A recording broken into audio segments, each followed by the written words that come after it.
This summer, I got the chance to spend 5 days in New York City, just doing street photography and shooting entirely on film. But the trip wasn't perfect. I'm going to share 5 mistakes I made and 5 things that I got right. This is the video that I wish I had watched before I left for my trip. The goal for my trip was to really just keep it minimal. I wanted to take the exact same street photography setup that I use here at home. For me, that's the Leica M4 II with a 35mm Summicron and basically any 400 speed color film. In terms of what I wanted to photograph on the trip, I didn't have anything in particular. Most of the time when I go do street photography, I'm just wandering and exploring, and that's exactly what this trip was about. I had a few places that I had wanted to go to that were more like touristy. I wanted to go to MoMA, never been there. I wanted to check out Dumbo and get that bridge view that you see all over Instagram. The other experience I wanted was basically doing street photography in Midtown. You know, you see it all over the place. I wanted to try that for myself. But outside of those things, basically my goal was wander, get lost, explore, and take photos along the way. So with that background, let's get into the mistakes I made, the things I got right, as well as I'm going to share some of the photos that I took at the end of each day. So the first real mistake I made was not packing enough clothes. Now, before I left, I did prepare. Like, I looked at the weather. It was 30 degrees and sunny basically every day that I was there. And that's weather that I'm familiar with. Here in Toronto, it's usually the same in the summer. But once I got to New York, I realized there was something that I didn't account for, and that was the intense humidity. So I don't know if this is just normal for New York or if this was just the weather when I went, but the humidity was super intense, which meant that I was taking 3 showers every day and I ran through my clothes within like 2.5 days or something. If you're doing a similar trip to New York in the summer, just pack more clothes. Just pack more clothes. On the topic of packing things, there's one thing I brought with me which was just amazing for the trip, and that was a source of inspiration. For me, that was this book, Think Like a Street Photographer by Matt Stewart. It's a really great book. Basically, it's Matt's guide on how to think like a street photographer. But he has a great mix of tips and guidance that he gives, along with a bunch of his work. Diving into someone else's thought process of street photography gets my gears turning, even without a camera in my hand. This was just an invaluable thing that I brought with me, which I kind of brushed off. But yeah, definitely do that. With that being said, let's get into my images from the first day.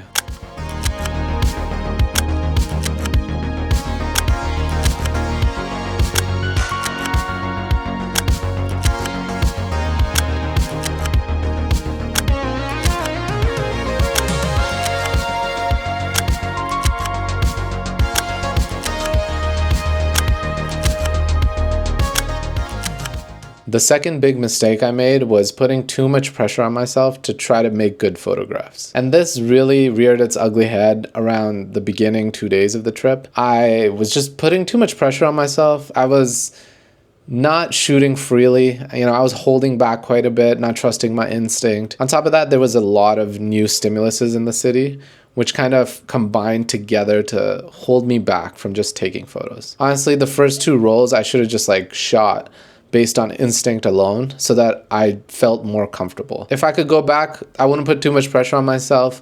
I just tell myself, the first 2-3 rolls are just gonna be garbage, so just shoot it, have fun. The second thing that I did right though was trusting my typical gear. So I brought the camera I use most often here at home and the lens I use most often. And being in New York City and looking back in hindsight, I actually think a 28mm would have been better, but I think if I had brought a 28, the unfamiliarity of the gear might have thrown me off, and it might have taken me longer to get comfortable and that kind of stuff. So I would say I was pretty happy with the fact that I just brought the old trusty, the thing that I shoot almost every day, so I could just feel comfortable and only really focus on the images. And with that, here's some photos from day 2.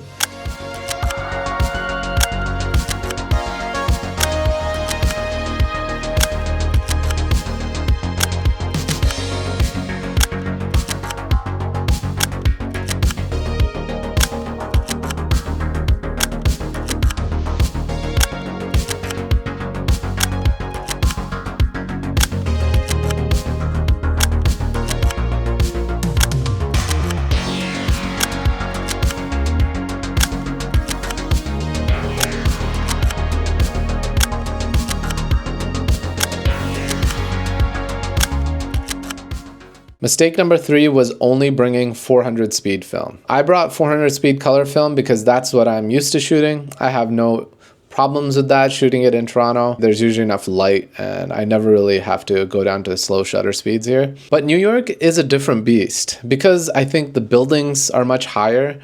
That makes such a big difference with the light that you have through the day. I found I was consistently underexposing everything by like one stop. And 800 speed film would have just been so much easier. It was just one more thing that I had to think about, especially at low shutter speeds and for shots where I'm shooting from the hip. The extra stop of shutter speed would have helped a lot with getting sharper images. So if there's one thing you notice in my images, a lot of them are a little blurry. That's mostly due to me shooting 400 speed film. The third thing I did right was I took time to just be a tourist. I knew that I couldn't just do street photography all 5 days. I would have gotten burnt out extremely quickly. And on top of that, I actually wanted to see some things in New York, like I mentioned, MoMA, Dumbo. And I'm really glad I did those things because it gave me natural breaks in my photography and allowed me to reset a little bit. Even in MoMA, it was like just fun to see all of the art that I've never seen, but also to create some images while I was in the museum. And Dumbo, well, I mean, that's a photo spot anyway, but it was just nice to kind of like take a few fun photos and not think about street photography for a bit. So yeah, take the time to just be a tourist. With that being said, let's get into some photos from day 3.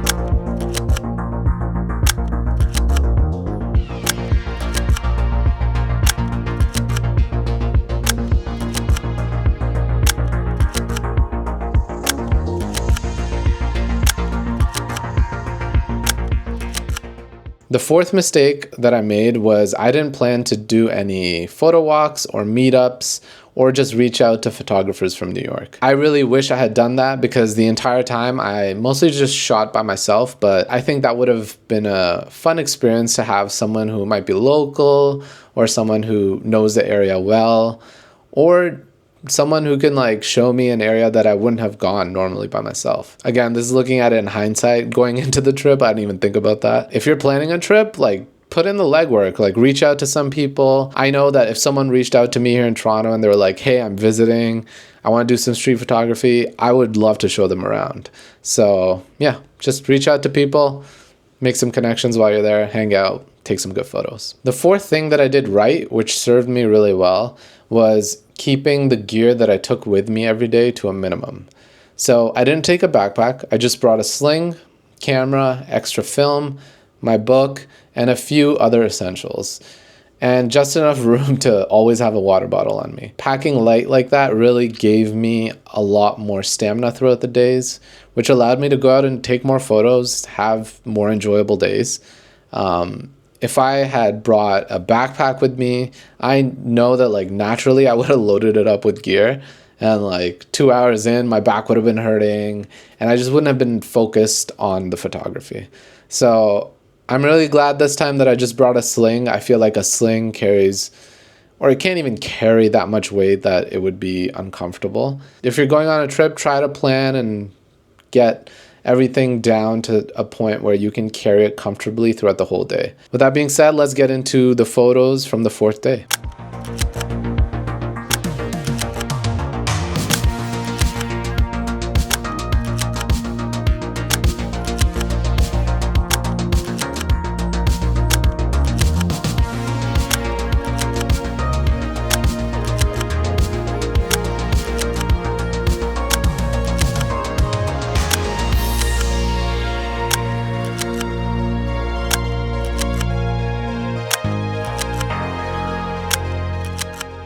The final mistake was I didn't plan or look up any events at all. My usual style of street photography is wandering and exploring, but on the very last day, I actually came across a Palestinian protest near Grand Central Station. That was a great place to do street photography. There's a ton of people around. Things were happening, you know, you don't have to work as hard to get good photos. After that experience, which happened like at the very last day near the end of my trip, I realized I should have looked up other events that were happening in the city. It gives you a structured place where you can just go take photos. You know, you don't, like I said, you don't have to work that hard. You just find events that are happening and you go photograph them. And that is a nice break from just like wandering and exploring. So in hindsight, definitely should have done that, looked up some events. There's always something happening in New York, so it's not like there's a shortage of stuff happening. The final thing in hindsight that I think I did really well was trusting myself to go back to spots that I enjoyed photographing. So my favorite places through the trip ended up being Midtown area near Grand Central Station, as well as Chinatown. I figured that out maybe like on day 3. And after that, I honestly just kept going back to those places. And I'm really glad I did because it helped me get a better understanding of that area, especially with the limited amount of time I had. On top of that, once I was more familiar, I was getting better photos. Every photo that I really love from the trip are all from those 2 areas. Let's get into the final set of images from day 5.